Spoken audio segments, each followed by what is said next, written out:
All right. Well, thank you, everyone, for being on the call today. I appreciate it. We're going to go ahead and get started. My name is Todd Bilby. I work for Merck Animal Health as a Dairy Technical Services Manager based in Fort Worth, Texas.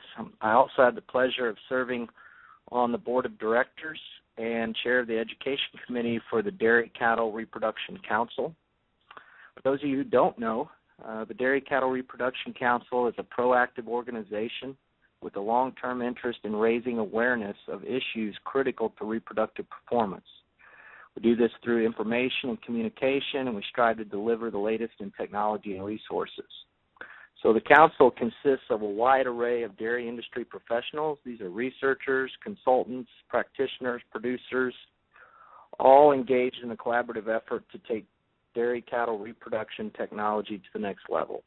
So I encourage you, if you aren't a member, you should look into this. You can go to DCRCouncil.org, and there's a variety of resources, and you're able to sign up there.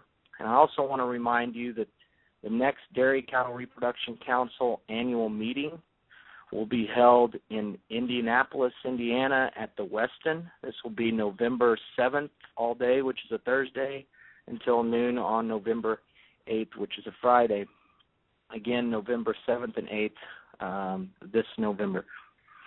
The DCRC is bringing this webinar series to you. This is the second in a series of 3 webinars which were identified as the top talks that were given at the past DCRC meeting, which was held in Sacramento last November.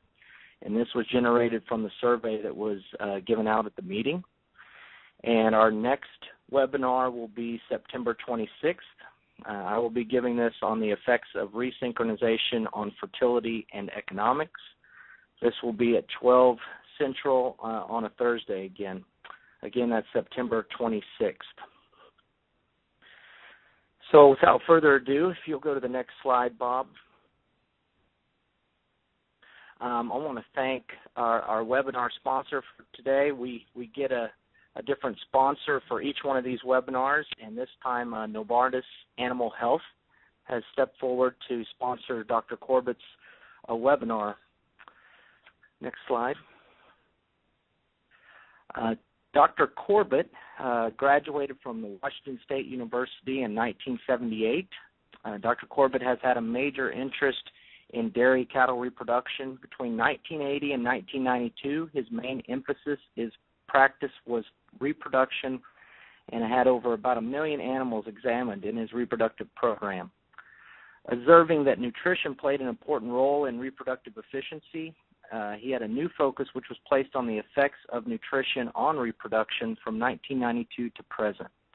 So his current role as a consultant is to evaluate overall dairy management and to establish management programs and nutritional recommendations designed to improve the reproductive efficiency and profitability of the dairy farm. So again, his talk today is titled Heifer Development, which is focused on early successful reproduction. And I want to remind everyone to hold on to your questions till the end of the talk, or feel free to write them in. You'll see at the top of your screen a drop-down menu. It says Q&A. You can type your questions in there at any time. At the end of this, I will ask Dr. Corbett the questions that I have received. But again, just keep your questions. Go ahead and type them in, and I will ask Dr. Corbett when he's finished. Without further ado, I'll turn it over to Dr. Corbett. Thank you, Todd. It's a pleasure to be able to deliver this presentation to you today concerning heifer development and the effects of nutrition and management on successful reproduction in the heifers. The traditional method of raising heifers on the dairy farm is that most farms actually decide or have a specific age at which they prefer to breed heifers on their particular farm, depending on their own management, their own nutrition program, the corral size, etc.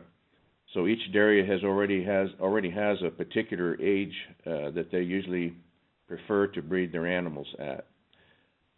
These heifer programs on most of the farms also are considered to be a major cost to the dairymen, and very few dairymen actually look at the heifer programs as a source of potential income or to have an influence on future production on that particular farm.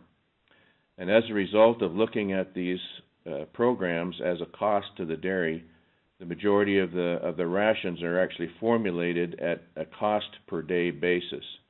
So they're trying to reduce the cost on a daily basis per animal instead of looking perhaps at what is it cost per pound of gain on these animals.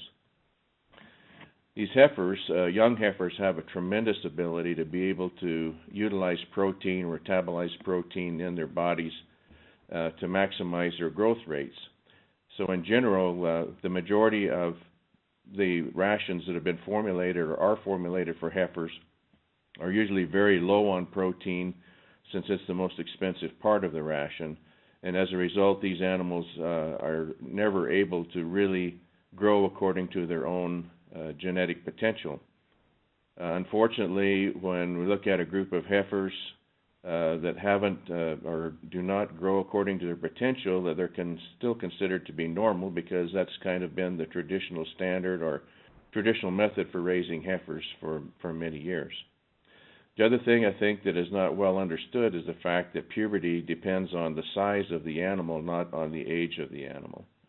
So when we have a program that allows these heifers to develop at a faster rate, according to their own potential, then these animals are going to reach puberty at an earlier age, because they're going to be larger, reach a larger size at an earlier age. And the goal really on these heifers is going to be to breed them according to the size, appropriate size, and not a specific age. I want to start out then right at birth. We see major issues with a lot of dairy heifers that are born without adequate body condition at birth. These heifers that are born thin, they're also weak. They have difficulty getting up and down because they have mobilized some of their own muscle tissue, or they haven't had sufficient protein nutrition from the mother to develop muscle tissue as a fetus. So they have very, very poor or little body reserves at the time that they're born. So when these heifers are born this way, they actually have to devote a major part of their early nutrition, colostrum and early milk consumption, to building fat and protein reserves that really should already be there at the time that they're born. If these heifers are born during times of cold weather, then obviously without proper fat and protein reserves in their body, those animals struggle and often get sick or die early on in the first week or so following birth. And also their early growth rates or ability to gain weight early on are very poor, because they're trying to replenish some of these fat and protein reserves that they didn't have at the time that they were born. So this is a picture of several calves. These calves are about 1 to 2 days of age. It's actually easier to see the calf on the right there. You can see all of the ribs on that calf. You can see the transverse processes of the lumbar vertebra. You can see that there's really no deposition of muscle tissue between the hook and the pin bones on this animal. This animal is a result of the mother not receiving proper nutrition during especially the last month of gestation. About 72% of all of the amino acids that the mother has circulating in her bloodstream actually cross the placenta and enter to the fetus as both an energy and protein sources. So if the mother is short of protein or metabolizable protein, the fetus really has a difficult time being able to develop muscle tissue prior to being born. There's another good example here of even the muscle tissue on the back of the hind leg, especially on top there between the hooks and the pins. This calf is about 2 or 3 days of age, absolutely hardly any at all muscle tissue deposition, as well as fat reserves going to be in this particular calf. So calves that are born like this really struggle at the beginning, and it does have an adverse effect on their ability to gain weight early on, and as we'll show you later on, can actually have an adverse effect in future milk production, especially during first lactation. I'm not going to spend a lot of time on colostrum management. because we're short of time here, and most people are aware of its importance. But what I do want to emphasize is that giving a gallon immediately after birth and then another 2 quarts within 6 hours has worked very well for us. I think as a general recommendation, most people are in agreement with that. Another way to look at it in other breeds is that we give them 10% of their birth weight right off the bat as soon as we can after they're born, followed by 5% within 6 to 8 hours following the first feeding. Cleanliness of this colostrum is extremely important and probably is one of the major reasons why we see problems with failure of passive transfer, is because of the high bacteria counts in colostrum, which actually prevent or interfere with absorption of the antibody. The other things that are not well known at this point in time and kind of new information is the fact that there are other factors in colostrum that are involved in epigenetic programming, which allows the animals to improve growth rates, has an effect on reproduction, mammary development, etc.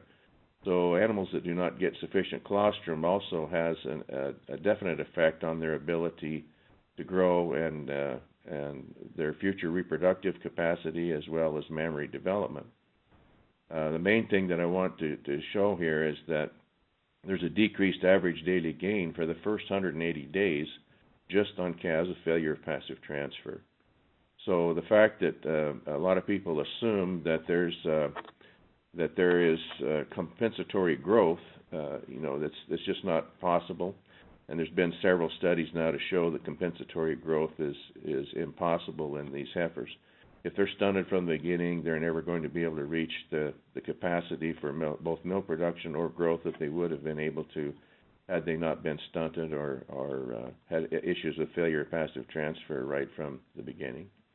So overall feed efficiency then in these animals with failure of passive transfer is decreased by 50%, which is a tremendous amount.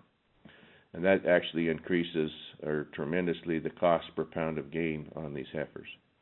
If we compare traditional milk replacers to whole milk, the most commonly used milk replacer is going to be a 20% fat, 20% protein product.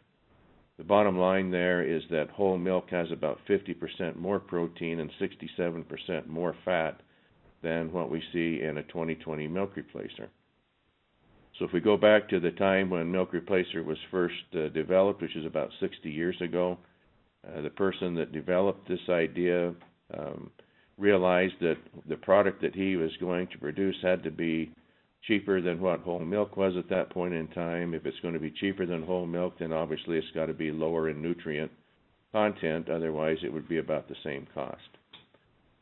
So unfortunately, there's still a high percentage of dairies that are using 2020 replacer, and it's by far the most common replacer in use, not just in the U.S., but in other countries as well.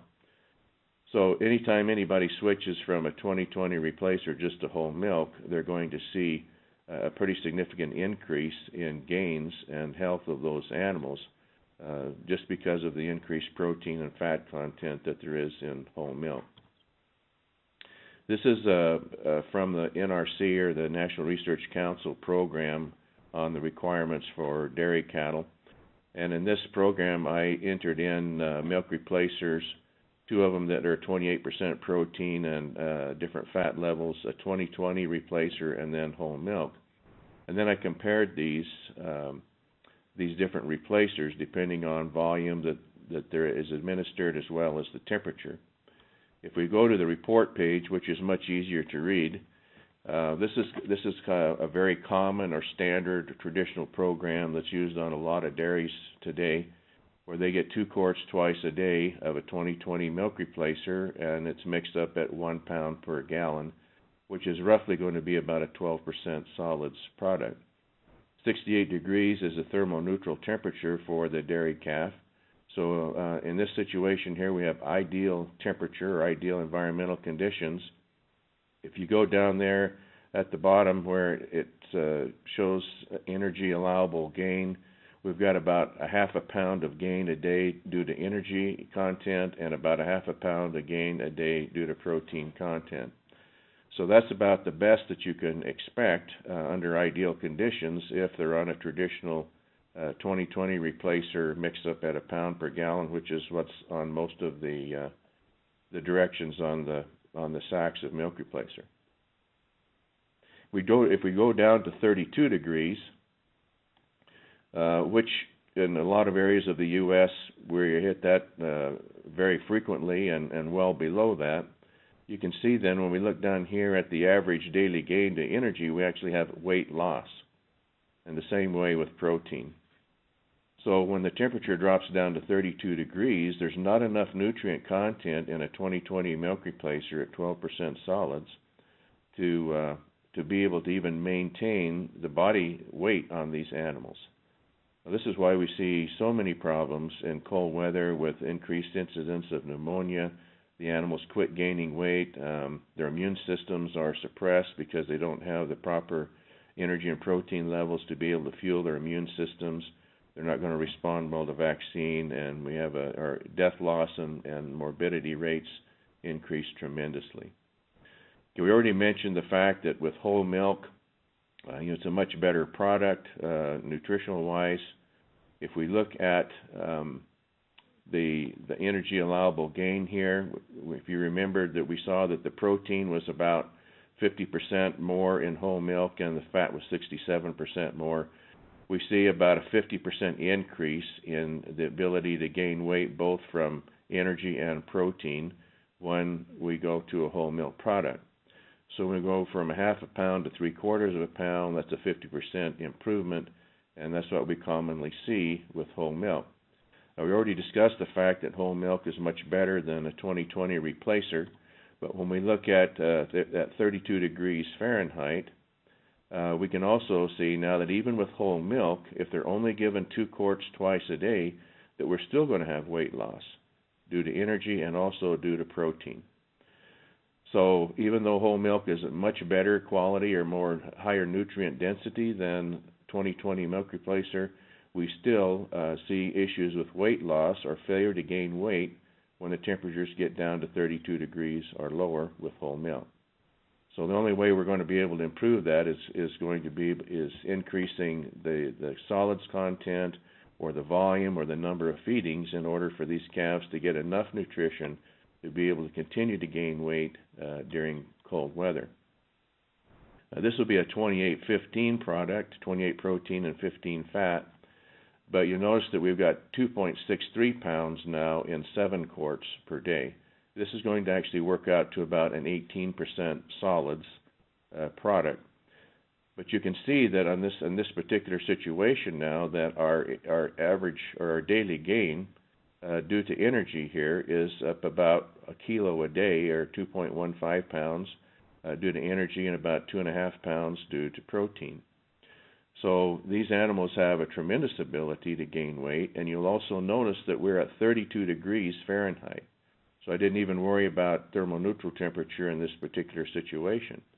So even though we get down to 32 degrees, these animals still have the ability or are consuming enough energy and protein in this type of a mixture at a higher solids content and higher volumes to gain over 2 pounds a day, even though the temperature is at 32 degrees. A 28-20, it's a little bit higher fat, allows us to gain a little bit more on an energy standpoint, about the same on a protein standpoint. But the main message is we give them increased volumes of milk and also increased concentration. Makes a tremendous difference on the amount of weight that these calves can gain early on. And as you'll see also later on, there's plenty of data now to show that calves that receive higher protein levels while they're on milk can give up around 1,700 pounds more milk during first lactation. There's at least 10 studies now to show that. So if we look at what's biologically normal, if a calf is left on its mother, it's going to nurse 6 to 10 times per day, and on average will consume about 20% of its body weight per day in milk. So the bottom line then is they're going to consume about somewhere between 1/2 and 0.8 pounds of protein versus about 0.2. So calves that are left on their mother on a natural system would actually consume up to 4 times as much protein per day as what they're going to be limited to if they're on a traditional program of 2 quarts twice a day of a 2020 milk replacer. So basically, in a calf operation, whether it's on a dairy or a calf ranch, anything that is done that will increase the amount of protein and energy that these calves are going to be consuming on a daily basis, those changes will be noticed immediately. Probably, I'd say within 1 to 2 weeks, the caretakers of the calves notice an improvement in the health, the hair coats of the calves, their alertness, their desire to eat, and also a decrease in issues with illness and morbidity and mortality rates. So there's been cases where I can't convince somebody to go to a full-blown intensive program, but even if they just increased the solids content from a 12 to a 15%, or they went from 2 quarts to 3 quarts twice a day, any kind of a gradual change, anything that's going to improve at all, they'll be able to notice the improvement in a short period of time. Second thing that's really crucial then is going to be the process of weaning. The weaning is going to depend on the type of feeding program and the quality of the calf starter that is being fed. But it's my opinion that calves should not be forced to be weaned by purposely reducing milk. It's a very common practice to see calves be cut back from whatever the current level of milk is, cut back by anywhere from 25 to 50% at a specific age, to force them to eat calf starter about a week or so before they're weaned. The protein and the fat that's in the milk is highly digestible and much more available to the calf than the protein and fat or energy that are present in the calf starters. So we're taking a calf that has a product that's being given to it with the milk that's highly digestible, really quite easy for them to be able to utilize the protein and energy in it, and we're forcing them to eat starter, which is less digestible, less available to them in the rumen because the rumen's in the process of developing. And then those calves, and then we're forcing them basically to eat that starter, and then a week later being weaned. It's so common to see issues with respiratory disease and other illnesses post-weaning, and this is one of the major reasons, is these calves just cannot get the nutrition that they need when they're forced into a weaning program by purposely reducing the milk before they're ready to be able to utilize the calf starter completely. If they're not consuming enough calf starter prior to weaning, then it's very common for these calves to notice a loss of body condition following weaning, and then we'll see the issues that we just talked about as far as increase in respiratory disease. So I prefer to wean the calves based on dry matter intake, not on the age. So if we have a good quality calf starter, and most of the research now out of Cornell suggests that we should have a calf starter somewhere between 23 and 25% protein on a dry matter basis, that the calves should be eating about 2 pounds of this high quality starter per day for 3 consecutive days before being weaned.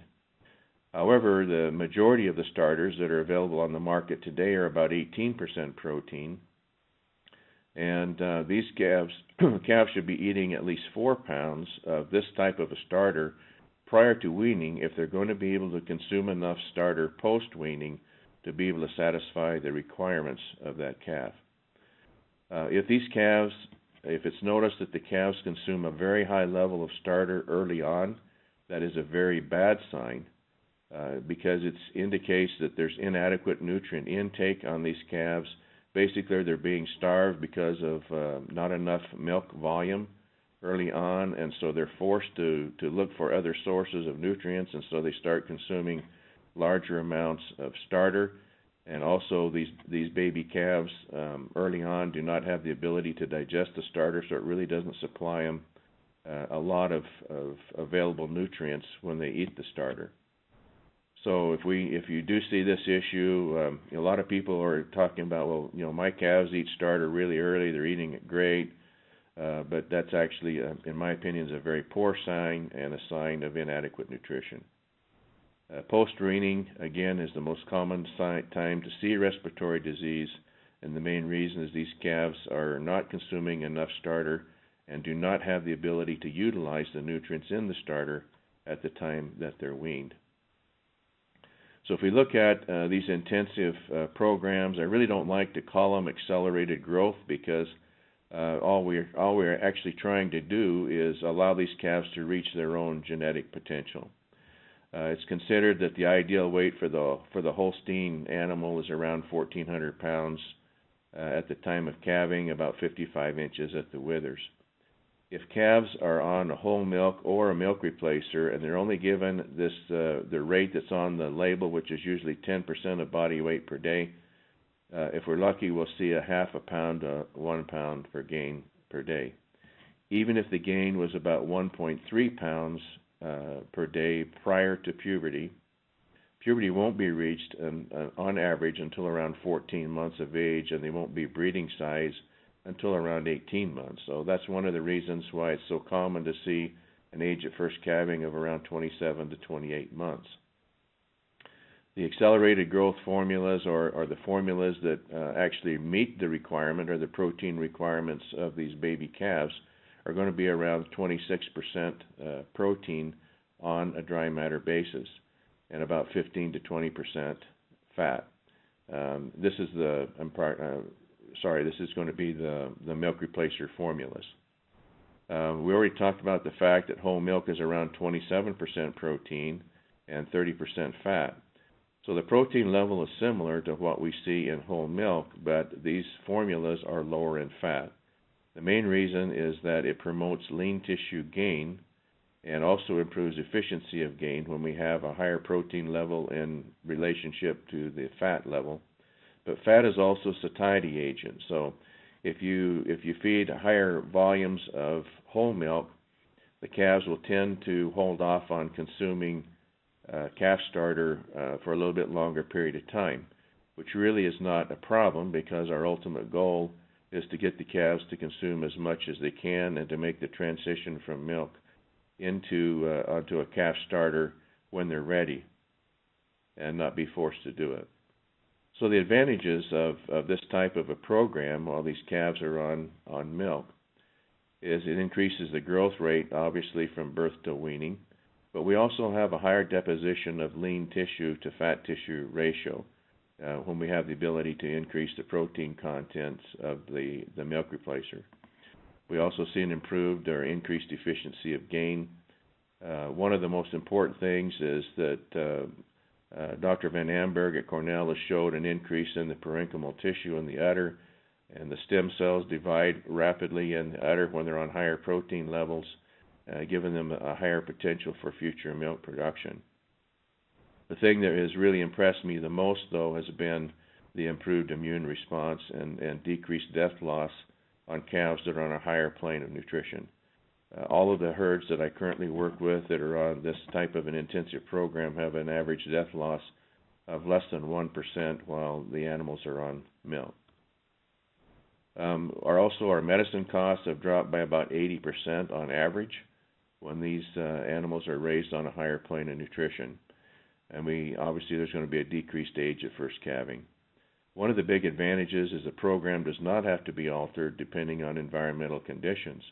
So regardless of how hot or how cold it is, if we're giving these animals a higher solids product, giving them 20% of their body weight per day in milk, so for the Holstein that would be 4 liters in the morning, 4 in the afternoon, or whatever combination you'd want to use, we're actually maximizing the nutrition to those animals at all times. And so the program does not need to be changed depending on how cold it is. And then again, we should be able to receive about 1,700 pounds more milk during first lactation. Now, this is a graph of a client of mine. If you notice on the left-hand side, the scale goes from 0 to 1. On the right-hand side, it goes from 0 to 70. The left-hand scale is the number of deaths of newborn calves. The right-hand scale is the number of total births. So you can see here that in September we lost 1 calf, and in February we lost 1 calf. This particular dairy milks about 1,500 animals, And so we lost 2 calves in the entire year on that particular operation. It's a well-managed dairy, obviously, but the main issue here has been an improvement in the nutrition on these young calves, which has had the biggest effect on reducing mortality rates.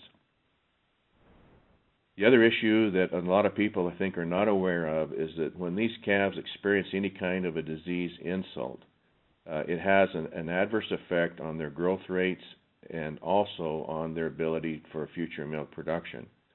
Again, there's no such thing as compensatory growth.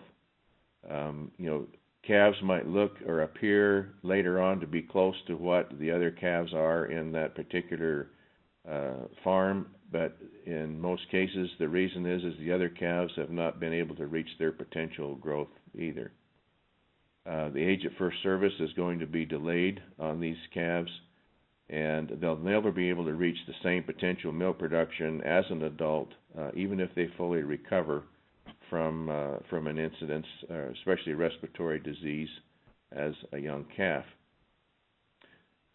When we look at vaccine efficacy, if we have a vaccination program for a dairy calves, and we haven't ended up with an outbreak of a disease that we vaccinated for, it's often the vaccine is often blamed, saying that's the vaccine didn't work, but the main thing is the calf did not have the ability to respond to that vaccine because of low nutrient intake.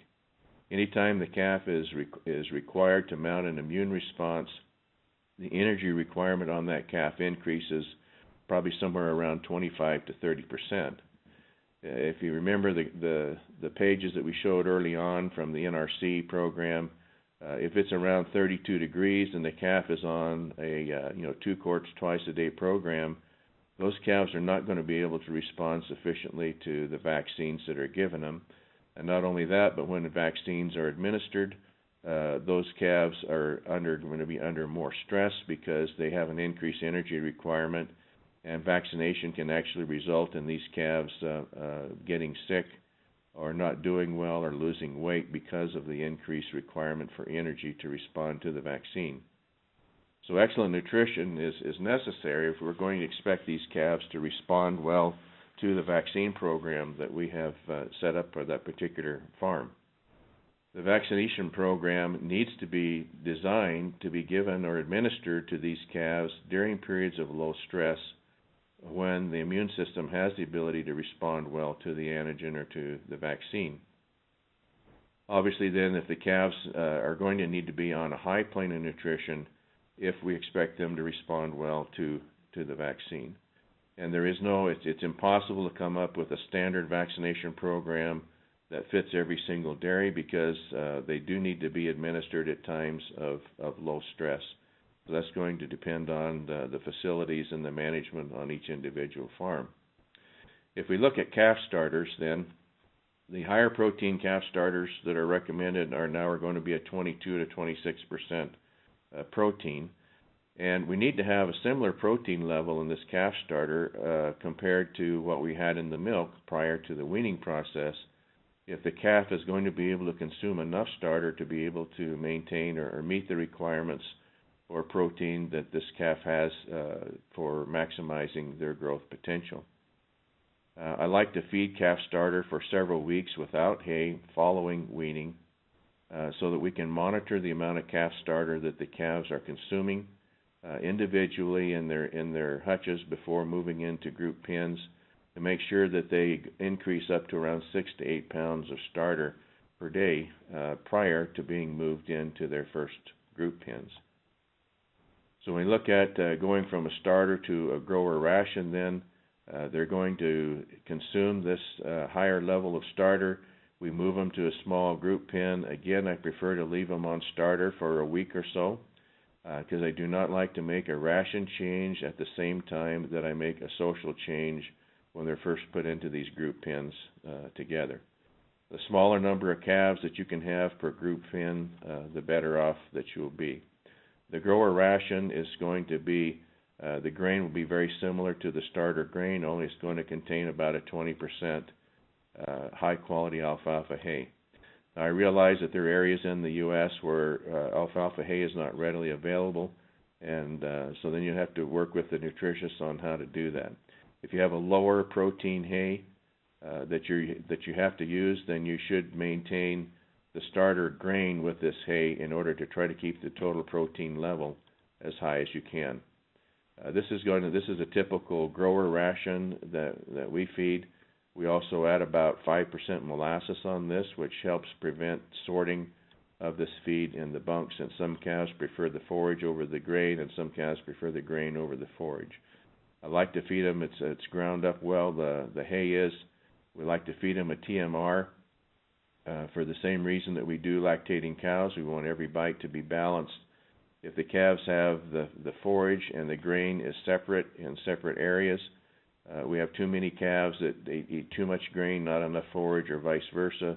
They're not really getting a balanced diet, and we start seeing issues with diarrhea or bloat in these calves, and in some cases we can even see nutritionally induced polio. So the uniformity in the size is really important when we're starting to group these young calves. And that is one of the biggest advantages when we wean calves based on dry matter intake. Dry matter intake is influenced by the size of the calf. So if we wean when these calves are consuming 2 pounds of a high-quality starter, then we're automatically adjusting for size of the calves that go into the first group pens. The more uniform these calves are in the first group pens, well, in every pen as far as that's concerned, the better the potential is to maximize or reach their potential growth rate and not have issues with competition with larger calves in the same pen. Even when we have large pens and few numbers of calves, when there's a big difference in size of the calves, the smaller ones never do grow well. So there is a basic competition factor in there that affects their ability to grow according to their own genetic potential. If you do have small calves in a pen, then those calves should be held back and placed with a group that are going to be closer to its own size if you want to expect it to be able to grow and develop well. This is a good example of a heifer here that just does not have the ability or the chance of even getting into the feed bunk. Can't even get there in the first place, and once it does get in there, the feed that it has is probably not going to help it much anyway. So we really need to strive for uniformity in size in these heifer groups all the way up through calving. So here's another good example, this heifer with a question mark on its head. In a group of heifers, you can see there's kind of a medium-sized heifer on the right and a very large heifer on the left. That smaller heifer will not be able to develop according to its own potential there, and so its development is going to be delayed, as well as the time to first insemination is going to be delayed. The most common problem that we see with interfering with the rate of development and growth in these young heifers is going to be low-protein diets. In general, energy feeds are usually cheaper than protein feeds, and because most people are looking at cost per day basis instead of cost per pound of gain, the majority of the diets that are fed heifers now are way below requirement for protein. And when we have heifers that are on this type of diet, you'll notice that the rumens are distended. We call them paunchy. They're usually full of poor quality forages as a result. And also you'll notice that the heads are often larger than what you would expect for its body size. And the muscle deposition on the tops of these animals is not going to be good, as well as you'll see the ribs usually fairly prominent. So this is a good example of a heifer on a low-protein diet. This is actually in the summer, but the heifer did not shed its hair off. You can see it's a very poor body condition as far as muscle deposition is concerned. The rumen is distended, the head is enlarged. This is the diet that these heifers were on, which was basically kind of a grass straw, probably somewhere around 7 or 8% protein, when the requirement on this age group is up around 18% protein. So these heifers just do not have a chance of being able to grow and develop. These are heifers, older heifers, have the same issue. You can see that their rumens are greatly distended on these heifers, and they have very poor body condition as far as muscle deposition is concerned. This is the feed that they were on, which I have no idea what it was. It almost looks like they'd scraped out the bottom of a horse corral and our stall and threw it in the feed bunk. So I don't know what it is, but I can guarantee you that it's low in protein. Other issue is in order to save money, a lot of people choose not to supplement heifers with minerals. That's going to obviously have an adverse effect, especially on reproduction in the heifers. But if you notice heifers chewing on metal or eating a lot of dirt, things like that, then chances are there's some issues with mineral deficiencies on the heifers. So when you're looking at grouping these heifers, it's extremely important, again, to try to maintain the similar size as much as possible. When you get to really small farms, it becomes much more difficult to be able to group these heifers according to the size. But this wide range of age really makes it difficult to formulate the rations for these heifers appropriately. And the smaller animals will often fall behind when they're in these types of groups. But what is crucial is that the requirement for the youngest animal in that particular group needs to be met. So when we're formulating rations for a group of heifers, we want to formulate it for the youngest animal in that pen, not for the average age of animal in that pen. And as long as the relationship between protein and energy is correct in the ration, you do not have to worry about the older heifers becoming overconditioned. They're just going to grow faster and develop in frame size. So with the new information that we have from the new NRC, we can formulate these rations correctly, making sure that our potential growth from protein is always higher than the potential growth from energy, and will not have issues with these animals becoming overconditioned. Obviously, it's going to be important to watch these animals, monitor them to make sure we don't have issues with the older heifers in these groups becoming overconditioned. If you look at traditional heifer feeding programs, obviously that they never have really been a priority in the past. I think in the last 5-6 years, with the Dairy Heifer Association really gaining a lot of momentum, people have become much more aware of how important it is to feed these heifers properly and take good care of them. There's a lot of cases still, though, where the nutritionist that is working on the farm for the lactating and dry cows doesn't do anything as far as formulation for the heifers, because the heifers usually just get whatever's left over or what's not fit to feed the lactating cows.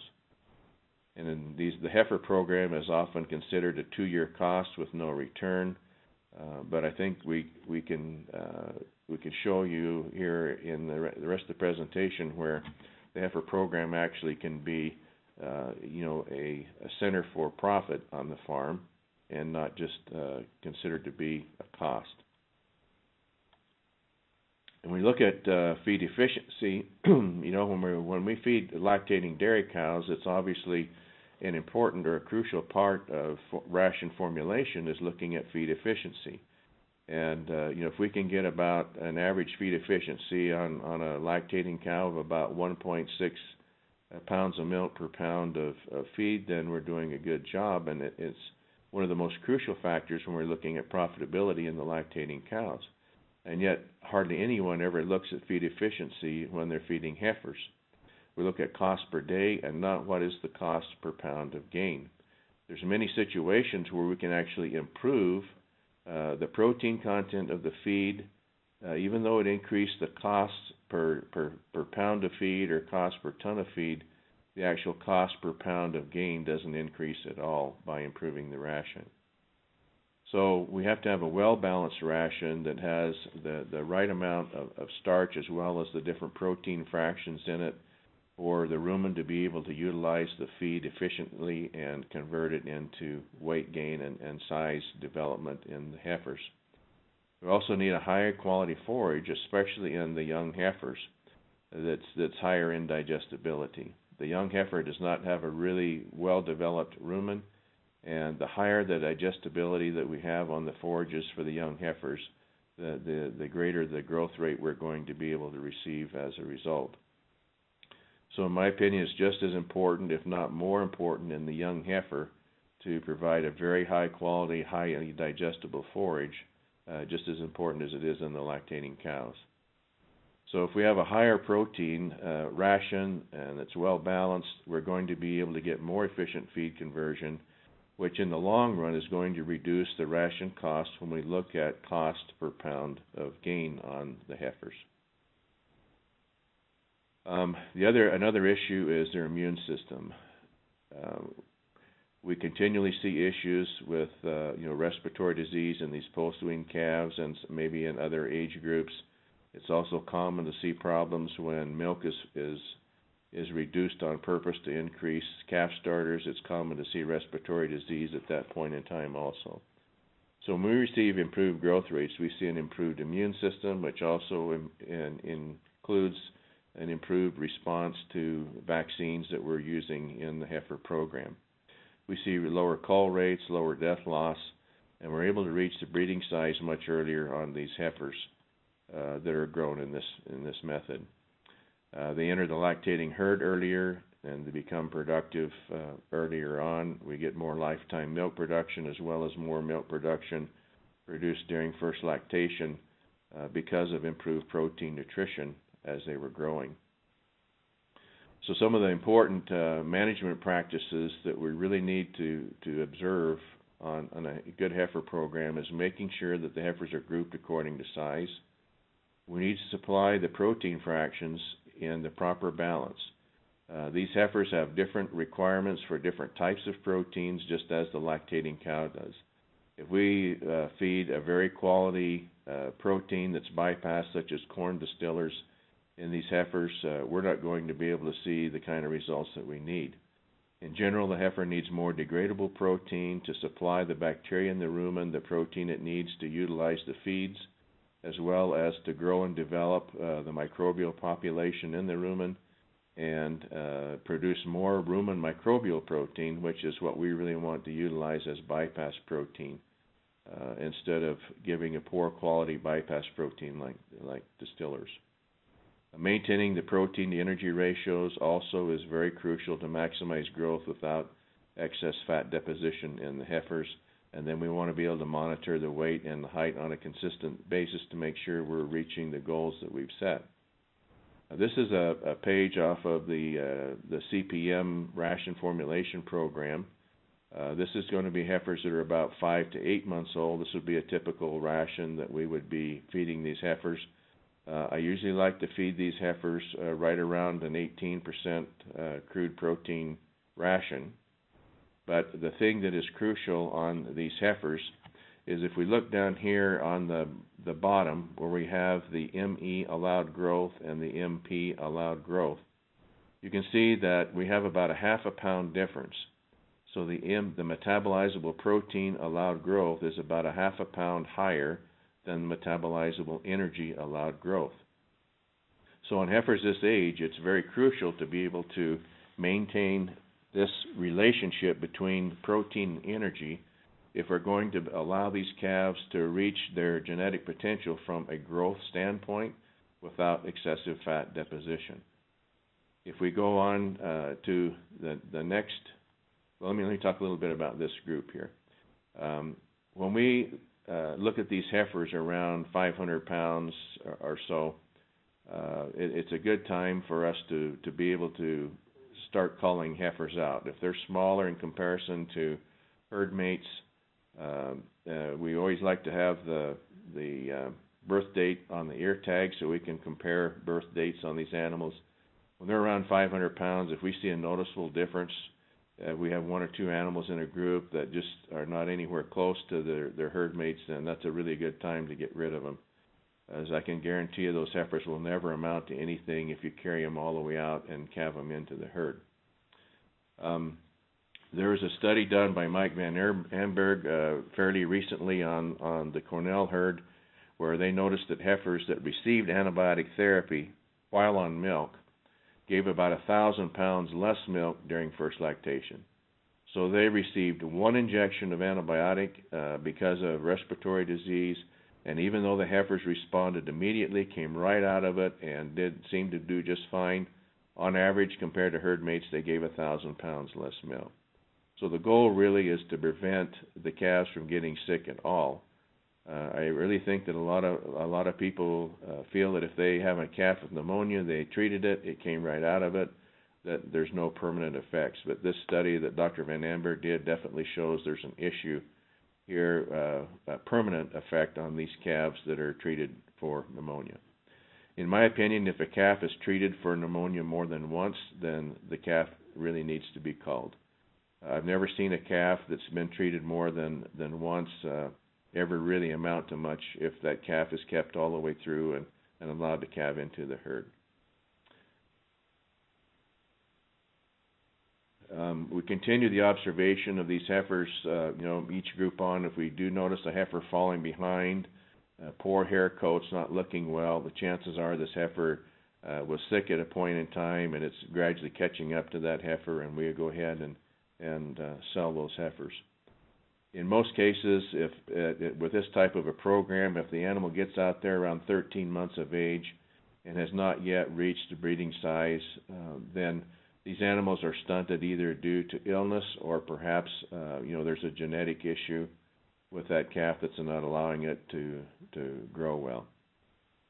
It's more difficult to distinguish these poor quality animals if they're in groups of animals that have poor nutritional management. If we have a herd that's on a really good nutritional and management program, then these animals that are not doing well stick out like a sore thumb, and it becomes very easy to identify those animals and cull those animals prior to breeding. Now, the 9 to 13-month-old group, this is going to be the breeding age group, or group of breeding heifers. And I usually have these heifers at about a 16 to 16.5 crude protein ration. At this point in time, this would be a very typical ration that we would feed these heifers.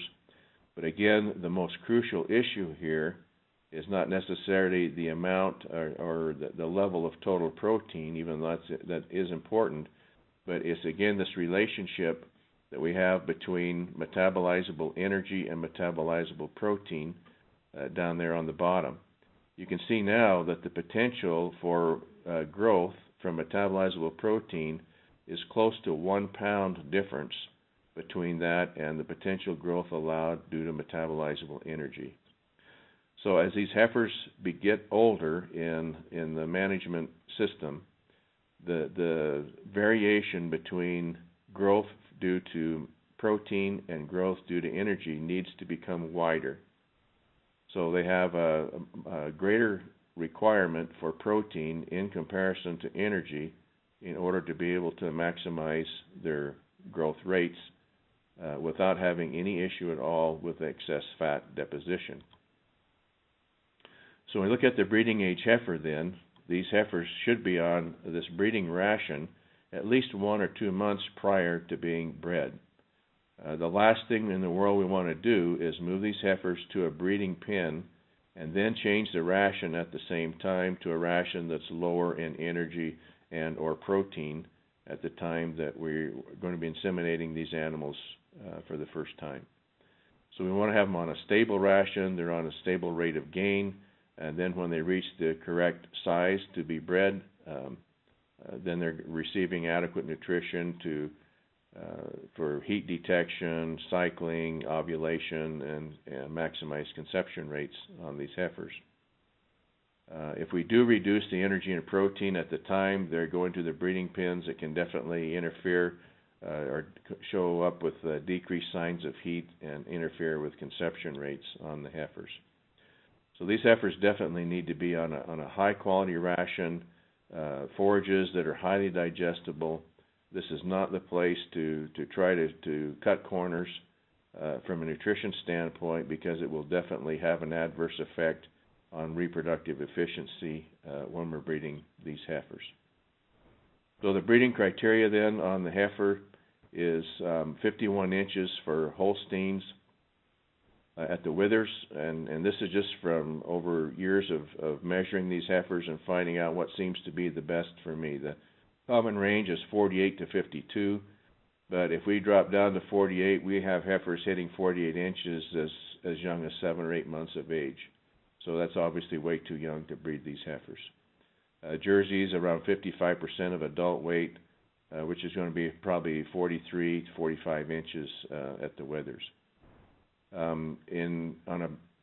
This is an intensive program, about 29%, and the herds that I work with are ready to breed. Holsteins are ready to breed by 10 months, about 61% by 11, and 10% at 12 months or older. If we have animals that get out there past 13 or 14 months and they're not haven't reached the appropriate size yet, then we're going to go ahead and get rid of those animals. This is a result of a 2-year study I did on a farm. We measured the wither height and weight of all heifers from the day they were born, every 30 days, until we got out to calving, pre-calving. We can see here that as far as the weight is concerned, the pink or the lower curve here, that's the Penn State curve, which is considered to be the standard for the Holstein breed in the United States. The top curve is the average that we had on this particular trial. So to me, what we have is considered to be a standard is extremely poor, and it doesn't even come close to what the genetic potential is on the Holstein heifer when we look at a weight standpoint compared to this Penn State model. If we look at the height on these heifers, by the way, there were over 7,000 measurements in each one of these curves total. Same with the standard height curve that was done by Hoffman and Wisconsin on wither height. You can see again that we're way above what is considered to be the standard for the Holstein breed. And this is not, should not be considered to be an abnormal or an accelerated curve. This is just, all we're doing here is providing these animals adequate nutrition to be able to reach their own genetic potential. Basically, the Penn State curve and this curve here is animals that are being limit fed and are not receiving adequate nutrition to reach their potential. If we look at a graph for first breeding age on these heifers, you can see that the middle, the tallest column there, that's 11 months. So we've got 10 months, 11 months, and 12 months. But by far the greatest percentage of the animals on this type of a program are ready 51 inches at the withers by the time they're 11 months of age. If we wait too long, if we initiate a breeding program like this or an intensive nutrition program, and the heifers reach the appropriate size, but they do not get bred at that point in time, it's pretty common to see overconditioned heifers. We're shifting the growth curve to the left on these heifers, and so towards the end of gestation, those animals are not growing as much because they've already reached the size that we want them to be. They're still growing some, but the rate of growth is decreased, and they will tend to put on weight. So it's important that if they do initiate this type of a program, that the heifers be bred at the appropriate time when they reach the right size for first insemination. Obviously, if they become overconditioned, then we have problems with calving difficulties. So there's a huge change then in the ration when we get to the dry heifer, or the heifer that's getting close to calving. Between any time that they're diagnosed from pregnancy, which is usually around 60 to 90 days, we have a major change in the ration. And this change is, the biggest change is a reduction in the metabolizable energy levels in these heifers. So actually formulate this ration for a metabolizable energy requirement of about a -1 to 2 megacalories per day on these heifers. The protein level is still going to be around 15% on the pregnant heifer, but we end up with a lower energy requirement or below requirement on these heifers. The heifers will continue to grow well in stature and muscle deposition, but we don't have the same issue that we did with them becoming overconditioned. So if we look over here at the ME allowed growth and MP allowed growth, we see now that we have close to 1.5 pounds difference here. So there's as they get older, again, the distance or the difference between MP and ME is increased in order to allow the heifers to continue to grow well in frame size and muscle deposition, but not become over-conditioned. The close-up heifers, obviously, we need the same practices that we do for cows, and making sure that we have adequate feed bunk space. And larger dairies, if it's possible, we need to keep the heifers separate from the older cows in order to prevent issues with competition and decreasing their dry matter intakes prior to calving. So maximizing dry matter intake is extremely crucial, especially on the close-up heifers. And I purposely think that utilizing an anionic program or a negative decad program is important in heifers. There's plenty of research now that shows that at least 25% of heifers will be subclinically hypocalcemic if they're not on a negative decad program. We've already covered this, I think, sufficiently as far as the increase in first lactation milk yield, and this is shown now to carry over in the second and third lactations as well. This is a slide from Mike Van Amberg. He shows on the left here we have the difference in milk yield per pound of gain pre-weaning, and then they have the difference in milk yield on the right there per pound of average daily gain from weaning to breeding. So basically what he's showing here is that we're not just want to improve nutrition on the milk-fed calf, but if we continue to feed these heifers a higher protein ration throughout its development period, up through the breeding period and on, we're going to see the results in more milk production during the productive life of that heifer. So we receive tremendous returns from the investment that we put on these animals early on. This shows the average age at freshening. So if we look on the far left on the bottom, that's 18 months. Goes on the far right is 28 months. And these are obviously the number of, this is the average 305 ME that we're receiving here on the vertical axis. So what this really shows is that the average 305 ME did not change at all on this herd, regardless of the age at first calving. So the biggest issue here is that when we breed the heifers on first insemination, is that the heifer is the appropriate size, and that the heifer is continued on a good plane of nutrition from the point of time when it's bred on out until she calves.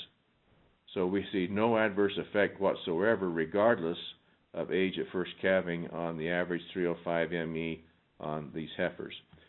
This shows the data that the graph came from. This is week 4 milk and then week 12 milk. You can see that regardless of these heifers here, there's only 4 of them, but some of them calved quite early at 18 months of age. But when we look at week 4 milk and week 12 milk, there's actually no difference whatsoever statistically between any of those age groups. So the age at first calving really is not significant at all. The thing that is crucial is that the heifers are appropriate size when they're bred and they're continued on a good nutritional program. If you take a herd, as an example, that is averaging 28 months at first calving currently, and let's say they have a 34% cull rate, then that particular dairy has to have 100 heifers on the farm from birth until calving for every 100 cows if they're just going to maintain herd size. If we can reduce the age at first calving down to 22 months with the same cull rate, we only need 63 heifers. So there's a 37% reduction in the number of animals needed per 100 cows on the farm just to maintain herd size. I have clients now that when the milk price was really low, the thing that really helped them tremendously was they had extra heifers.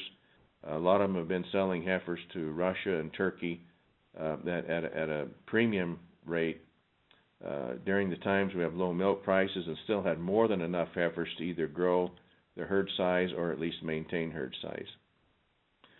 Dr. Mike Overton did this analysis for me. I sent him all the data from that 2-year study where we measured heights and weights on heifers. He came out with a profit on the intensive program of about $226 per heifer. So that's usually the first question I get. This looks like a really nice program, but what's it going to cost me? The return then on this particular analysis that Dr. Overton did showed about $226 per heifer. This would be after first lactation. So you can see that there's definitely an improvement, and also Mike will admit that he was very conservative on the numbers, and he took the low end of the range of all of the numbers that I gave him in order to make sure that this would be the minimum response or result that you could expect to get.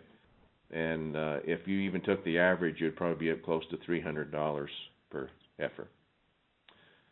When we looked at vaccination for and effects on reproduction, there's been some concern recently on using modified live IBR vaccines, causing abnormal estrus cycles and decreasing conception rates and maybe influencing abortions.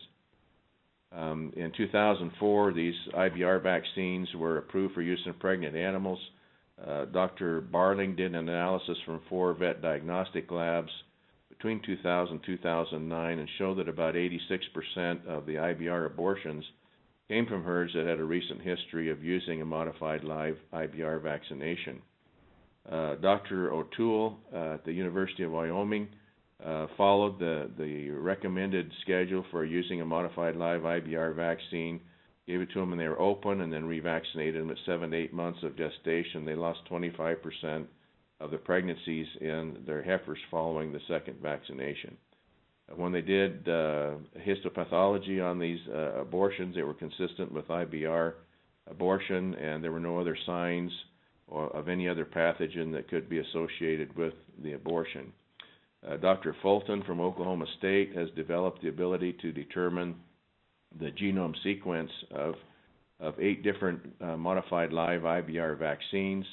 When he compared these to clinical case samples that were sent to him from various vet diagnostic labs, the virus strains that he was able to isolate from the aborted fetuses matched up with the genomic strains of the modified live vaccine strains that he had already typed, and not with the what we call the wild or field strain of IBR.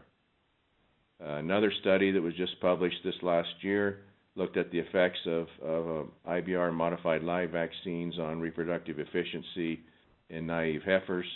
The conception rates with an inactivated or a killed group was 90%, and with the modified live IBR group was 48%. They had abnormal cycles in 10% with a kill vaccine and 38% in the modified live group. And the estrogen levels were adversely affected only in the group that received the modified live vaccines. So as a result, I have nothing against modified live IBR vaccines. In fact, I recommend that my clients use the modified live vaccine for IBR at least twice during the development periods of these heifers, at least 3 weeks apart, and it needs to be given at a time when stress is at a minimum so we can receive the maximum response from the vaccine. The second dose needs to be given at least 60 days prior to breeding so that there's very little or no chance of having an adverse effect with conception rates. IBR, the modified live IBR virus does like rapidly dividing tissue and will tend to affect the ovarian tissue for a period of time. It's considered that 60 days should be sufficient to not cause an issue there. And as a result, I do not use any modified live IBR vaccines in pregnant animals. So in summary, we look at the nutrition considerations then. These ration formulations or rations need to be formulated to maximize frame size and growth in these heifers without excessive body condition. Our goal is to allow each heifer to reach its own genetic potential for growth We are in no way doing anything abnormal or forcing these animals to grow faster than they have the potential to grow. The old NRC overestimated energy and underestimated protein requirements for heifer growth, and as a result, a lot of people tried to feed their heifers better and ended up with short, fat heifers, and so trying to feed heifers better kind of got a bad name. But with the new NRC and the new research that we have, there's absolutely no problem in being able to formulate rations appropriately with the energy to protein ratios correct to maximize frame and muscle deposition without excessive fat deposition.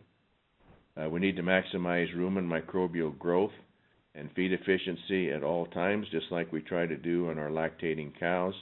And when we do that, we're going to improve the amount of conversion of feed to weight gain, so our cost per pound of gain will be decreased.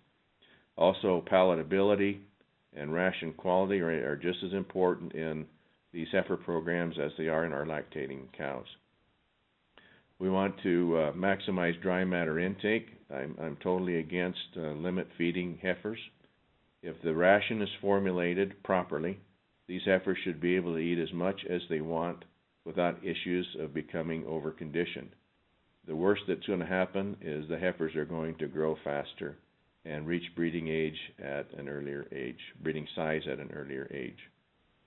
We need to monitor body condition scores in the heifer program just like we do in our lactating cows, and the nutritionist that's working with the farm or the calf ranch on this type of a program really needs to be in support of an intensive higher protein type feeding program if it's going to be successful.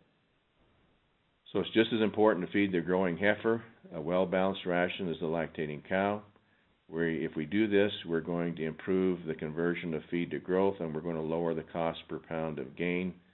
And we need to have a high-quality protein sources such as soybean meal, and very minimal use, if any, of poor-quality sources such as corn distillers and other proteins that are not highly available or have poor amino acid balance to these heifers.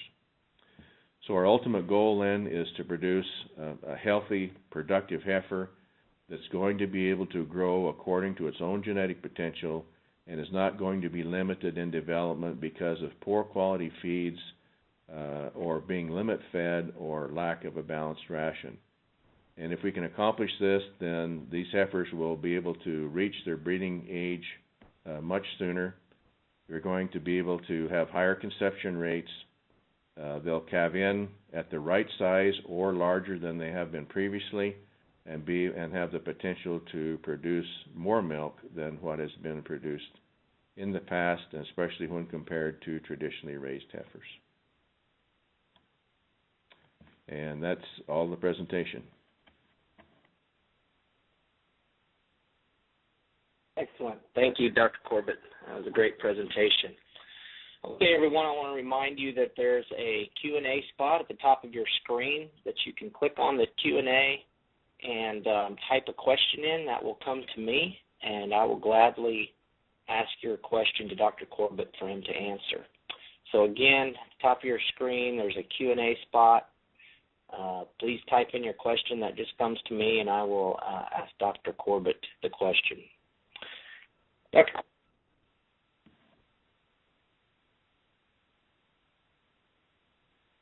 I've lost your signal, Todd. Sorry. There you go. What percent do you perceive or should be at the correct age at 13 months of age, or correct size at 13 months of age for Holsteins and Jerseys? There should be 100% of them.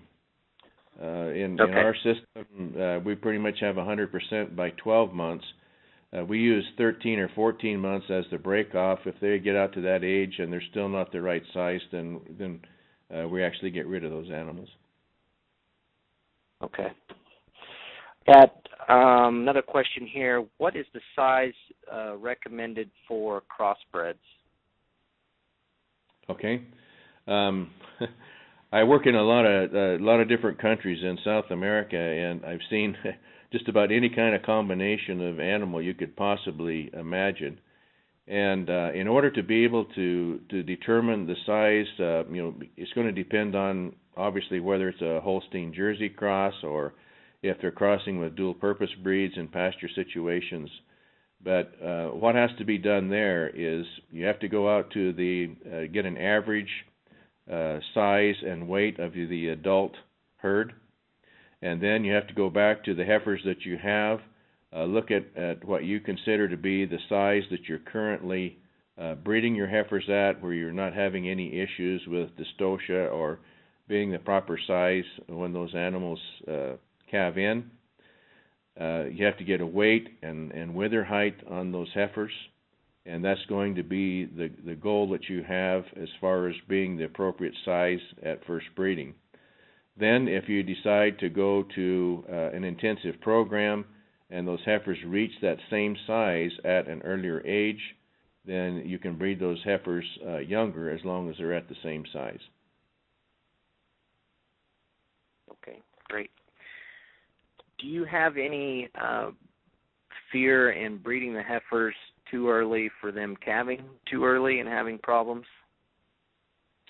You can see on the one chart that I had there that we've had some heifers. They were not supposed to have been bred then, but we had some heifers calve in at 18 months of age. We had absolutely no problems with dystocia, and their 305ME was just as high as the rest of the heifers. So I'm not concerned about breeding them at a younger age as long as they're the appropriate size and they're continued on a good plane of nutrition. However, in our programs, we've put a limit of 10 months at first breeding on the Holsteins. Even though we do have some at 9 months that reach the appropriate size, we had to put a limit somewhere, so we decided to use 10 months as that limit. Okay, great. Another question. You mentioned that a high level of starter intake early in life is not a good sign. How much should the starter intake for the first and second month of life be?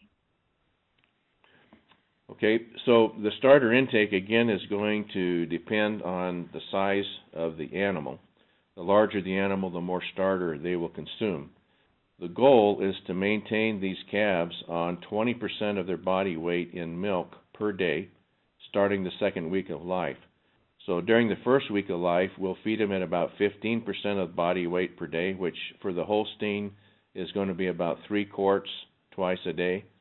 Starting the second week, we go to 4 quarts twice a day, and those animals are maintained on that level of milk until they consume 2 pounds of a high-quality starter, and then we reduce the milk 50% for a week and then go ahead and wean the calves. So the age at weaning really is not significant. It's going to be whether or not they're consuming enough starter.